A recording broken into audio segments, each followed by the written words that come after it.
2 থেকে 3 ঘন্টা ধরে চলা যে সংঘর্ষ শিক্ষার্থীদের সাথে এবং এক পর্যায়ে শিক্ষার্থীরা যে সচিবালয়ের ভিতরে প্রবেশ করে ফেলেছিল তারপর থেকে যে পুলিশ এবং সেনাবাহিনী যৌথভাবে যে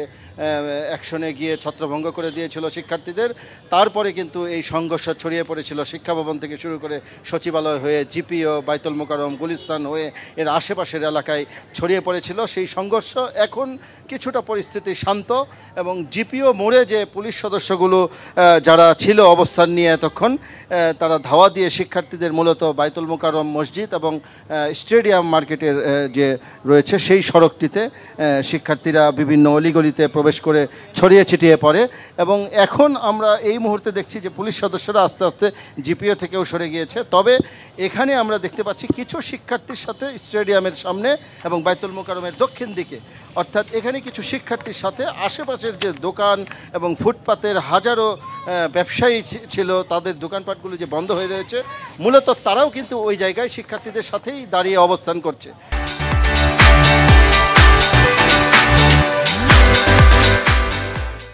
শিক্ষার্থীরা এখন শান্ত রয়েছে। তারা এতক্ষণ যে পুলিশের প্রতি ইটপাটকেল নিক্ষেপ করছিল, সেই ধাওয়া পাল্টা ধাওয়া পরিস্থিতি আসলে এখন মোটামুটি শান্ত বলা যায় এবং সচিবালয় এবং সচিবালয়ের আশপাশ সংলগ্ন যে সড়কগুলো রয়েছে এগুলোতে দু একটি করে গাড়ি এবং যানবাহন আবারও আগের মতো স্বাভাবিক রাখার জন্য বা চলছে এবং পুলিশ সদস্যরাও চেষ্টা করছে যানবাহনগুলো স্বাভাবিকভাবে, যারা 2 ঘন্টা ধরে আটকে ছিল তাদেরকে এখন দু একটি করে গাড়ি ছেড়ে দিচ্ছে এবং স্বাভাবিক করার মোটামুটি চেষ্টা চলছে। কিন্তু কিছু এখানের যে ফুটপাতের দোকানদার এবং কিছু শিক্ষার্থী এখনও তারা এখানে কেউ বসে আছে রাস্তার উপরে, কেউ বা অবস্থান করছে। আসলে পরবর্তীতে শিক্ষার্থীরা আবারও জমায়েত হয় কি না এই বিষয়টি আসলে